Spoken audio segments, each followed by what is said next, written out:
C. Joseph Vijay எனும் நான்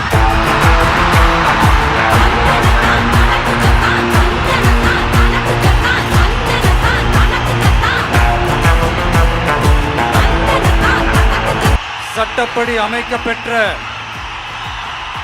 இந்திய அரசியல் அமைப்பின்பால் உண்மையான நம்பிக்கையும் மாறா பற்றும் கொண்டிருப்பேன் என்றும் இந்திய நாட்டின் ஒப்பில்லாத முழு முதல் ஆட்சியையும் ஒருமையையும் நிலை நிறுத்துவேன் என்றும் தமிழ்நாட்டு அரசின் முதலமைச்சராக